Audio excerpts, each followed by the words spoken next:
तो आइए सुनते हैं मुंशी प्रेमचंद की कहानियों का संग्रह मानसरोवर भाग 6 की कहानी, जिसका नाम है यह मेरी मातृभूमि है। आज पूरे 60 वर्ष के बाद मुझे मातृभूमि, प्यारी मातृभूमि के दर्शन प्राप्त हुए हैं। जिस समय मैं अपने प्यारे देश से विदा हुआ था और भाग्य मुझे पश्चिम की ओर ले चला था, उस समय मैं पूर्ण युवा था। मेरी नसों में नवीन रक्त संचारित हो रहा था। हृदय उमंगों और बड़ी बड़ी आशाओं से भरा हुआ था। मुझे अपने प्यारे भारतवर्ष से किसी अत्याचारी के अत्याचार या न्याय के बलवान हाथों ने नहीं जुदा किया था। अत्याचारी के अत्याचार और कानून की कठोरताएं मुझसे जो चाहे सो करा सकती है, मगर मेरी प्यारी मातृभूमि मुझसे नहीं छुड़ा सकती। वे मेरी उच्च अभिलाषाएं और बड़े बड़े ऊंचे विचार ही थे जिन्होंने मुझे देश निकाला दिया था। मैंने अमेरिका जाकर वहां खूब व्यापार किया और व्यापार से धन भी खूब पैदा किया तथा धन से आनंद भी खूब मनमाने लूटे। सौभाग्य से पत्नी भी ऐसी मिली जो सौंदर्य में अपना सानी आप ही थी। उसकी लावण्यता और सुंदरता की ख्याति तमाम अमेरिका में फैली। उसके हृदय में ऐसे विचार की गुंजाइश भी न थी जिसका संबंध मुझसे न हो। मैं उस पर तन मन से आसक्त था और वह मेरी सर्वस्व थी। मेरे 5 पुत्र थे जो सुंदर, हृष्ट-पुष्ट और ईमानदार थे। उन्होंने व्यापार को और भी चमका दिया था। मेरे भोले भाले नन्हे नन्हे पौत्र गोद में बैठे हुए थे, जबकि मैंने प्यारी मातृभूमि के अंतिम दर्शन करने को अपने पैर उठाए। मैंने अनंत धन, प्रियतमा पत्नी, सपूत, बेटे और प्यारे प्यारे जिगर के टुकड़े, नन्हे नन्हे बच्चे आदि अमूल्य पदार्थ केवल इसलिए परित्याग कर दिया कि मैं प्यारी भारत जननी का अंतिम दर्शन कर लूं। मैं बहुत बूढ़ा हो गया हूं। 10 वर्ष के बाद पूरे 100 वर्ष का हो जाऊंगा। अब मेरे हृदय में केवल एक ही अभिलाषा बाकी है कि मैं अपनी मातृभूमि का रजकन बनूं। यह अभिलाषा कुछ आज ही मेरे मन में उत्पन्न नहीं हुई, बल्कि उस समय भी थी जब मेरी प्यारी पत्नी अपनी मधुर बातों और कोमल कटाक्षों से मेरे हृदय को प्रफुल्लित किया करती थी। और जबकि मेरे युवा पुत्र प्रातःकाल आकर अपने वृद्ध पिता को सभक्ति प्रणाम करते, उस समय भी मेरे हृदय में एक कांटा सा खटकता रहता था कि मैं अपनी मातृभूमि से अलग हूं। यह देश मेरा देश नहीं है और मैं इस देश का नहीं हूं। मेरे पास धन था, पत्नी थी, लड़के थे और जायदाद थी, मगर ना मालूम क्यों मुझे रह रहकर मातृभूमि के टूटे झोपड़े, 4-6 बीघा मौरूसी जमीन और बालपन के लंगोटिया यारों की याद अक्सर सता जाया करती।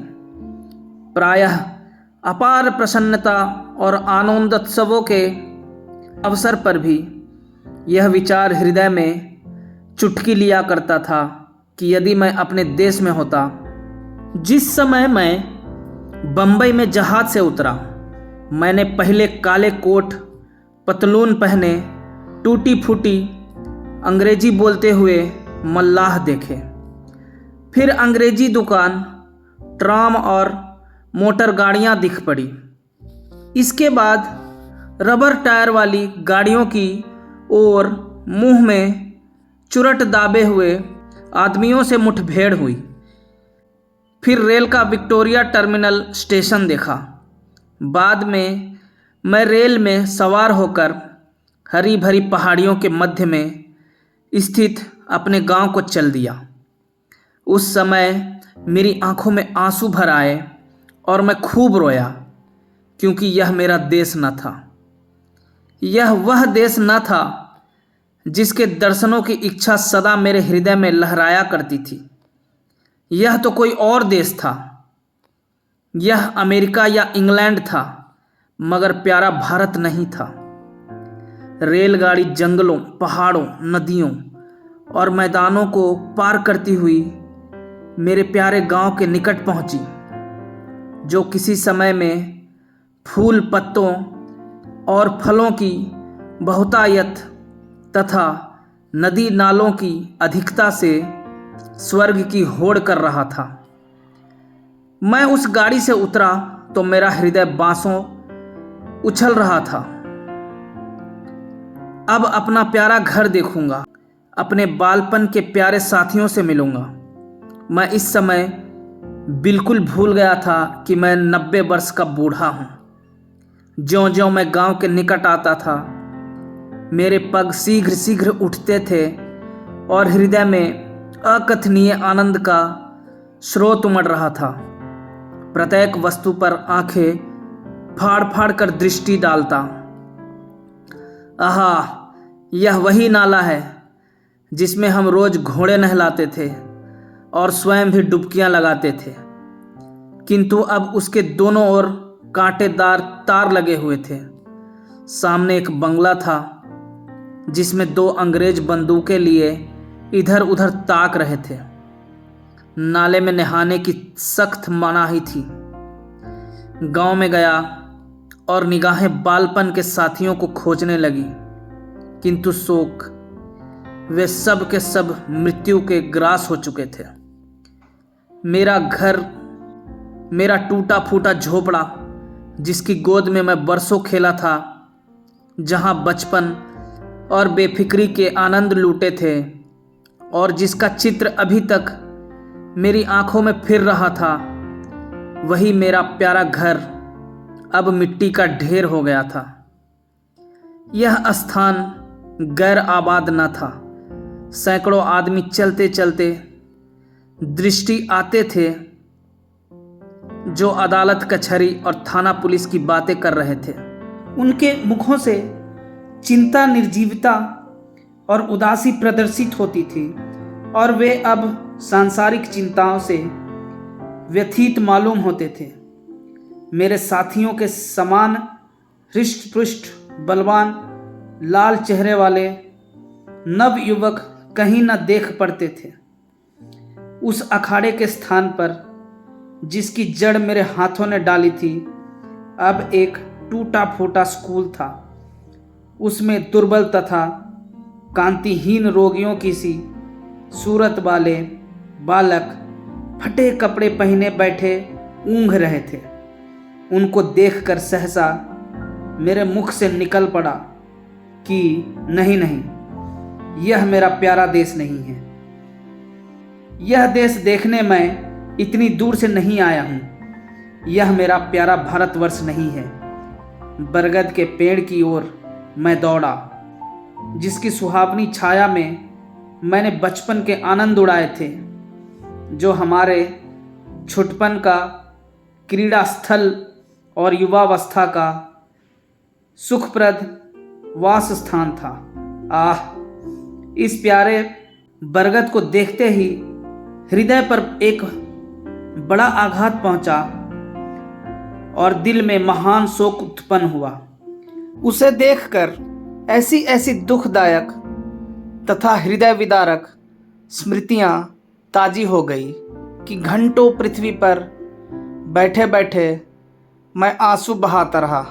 हाँ, यही बरगद है जिसकी डालों पर चढ़कर मैं फुनगियों तक पहुंचता था, जिसकी जटाएं हमारा झूला थी और जिसके फल हमें सारे संसार की मिठाइयों से अधिक स्वादिष्ट मालूम होते थे।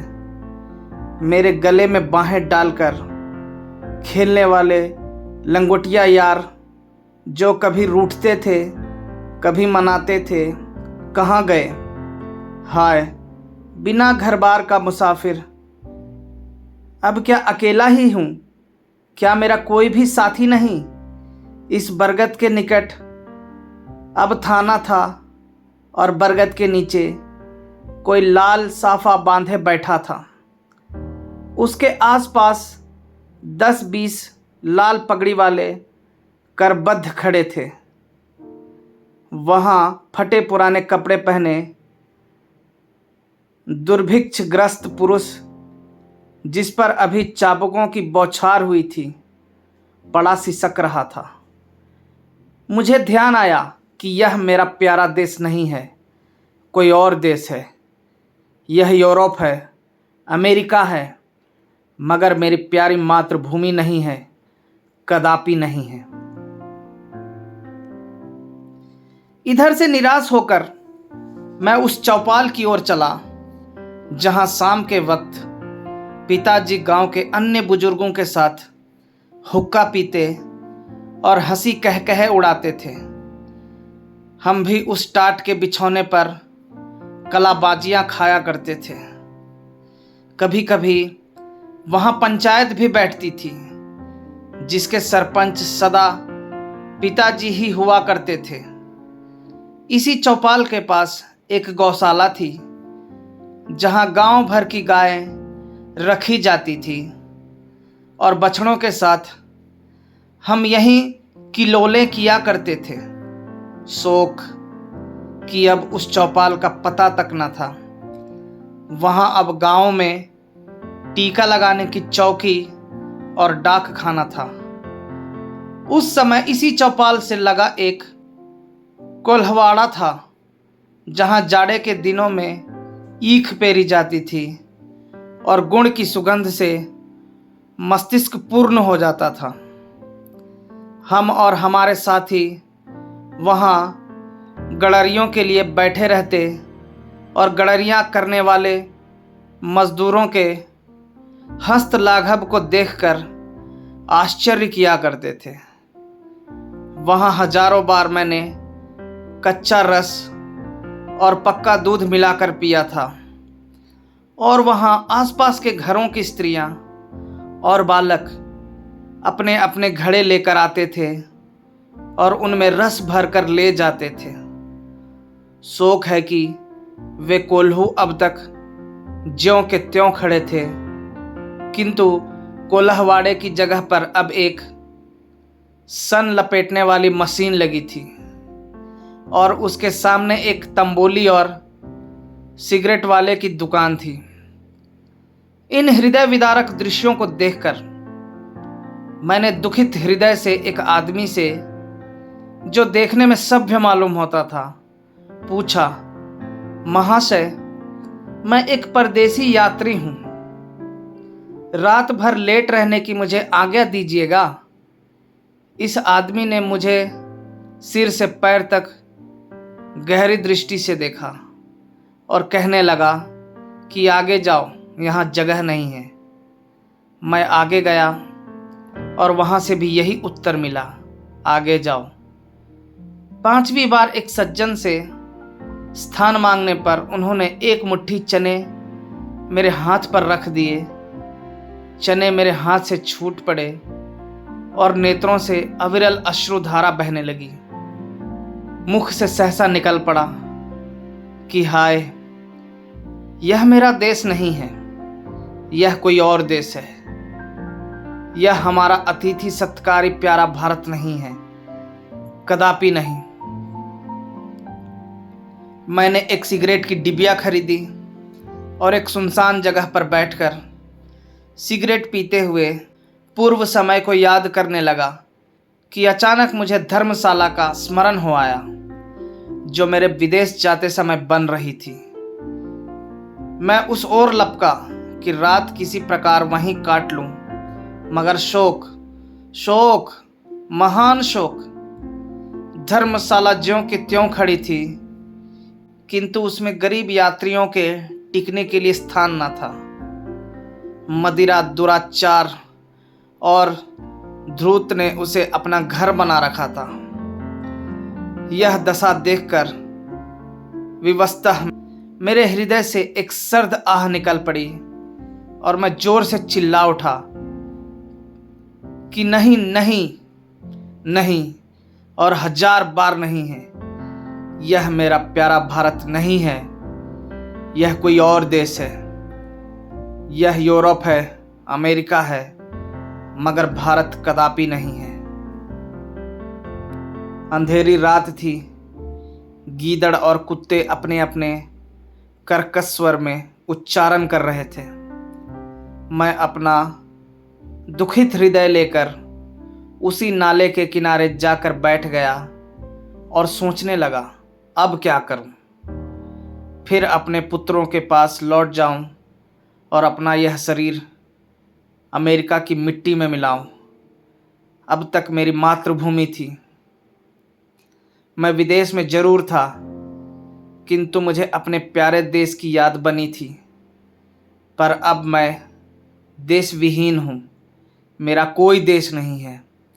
इसी सोच विचार में मैं बहुत देर तक घुटनों पर सिर रखे मौन रहा। रात्रि नेत्रों में ही व्यतीत की। घंटे वाले ने 3 बजाए और किसी के गाने का शब्द कानों में आया। हृदय गदगद हो गया कि यह तो देश का ही राग है, यह तो मातृभूमि का ही स्वर है।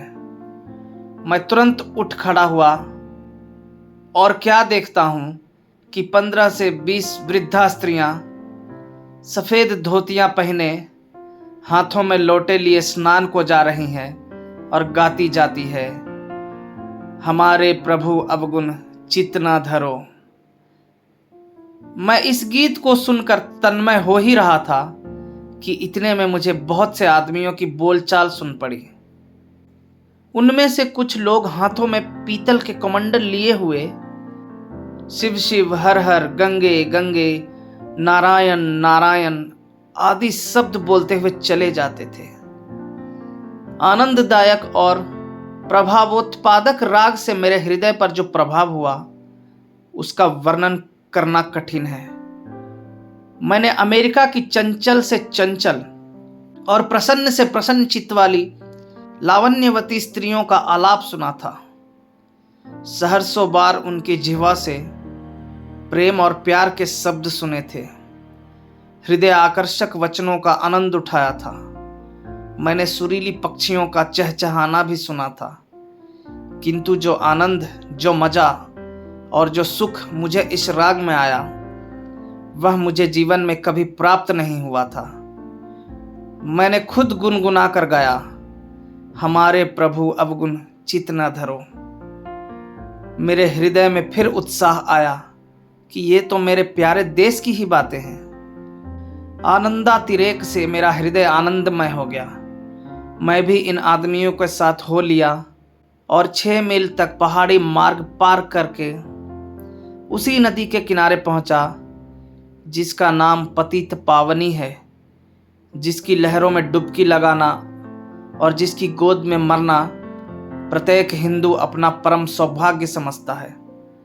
पतित पावनी भागीरथी गंगा मेरे प्यारे गांव से 6-7 मील पर बहती थी। किसी समय में घोड़े पर चढ़कर गंगा माता के दर्शनों की लालसा मेरे हृदय में सदा रहती थी। यहाँ मैंने हजारों मनुष्यों को इस ठंडे पानी में डुबकी लगाते हुए देखा। कुछ लोग बालों पर बैठे गायत्री मंत्र जप रहे थे, कुछ लोग हवन करने में संलग्न थे, कुछ माथे पर तिलक लगा रहे थे और कुछ लोग सस्वर वेद मंत्र पढ़ रहे थे।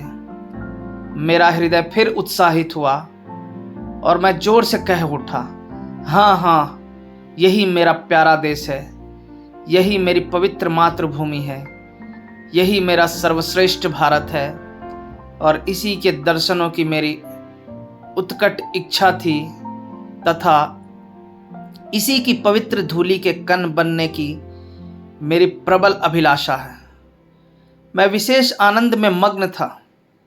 मैंने अपना पुराना कोट और पतलून उतार कर फेंक दिया और गंगा माता की गोद में जा गिरा, जैसे कोई भोला भाला बालक दिन भर निर्दय लोगों के साथ रहने के बाद संध्या को अपनी प्यारी माता की गोद में दौड़कर चला आए और उसकी छाती से चिपट जाए। हाँ, अब मैं अपने देश में हूँ। यह मेरी प्यारी मातृभूमि है। ये लोग मेरे भाई हैं और गंगा मेरी माता है। मैंने ठीक गंगा के किनारे एक छोटी सी कुटी बनवा ली है। अब मुझे सिवा राम नाम जपने के और कोई काम नहीं है।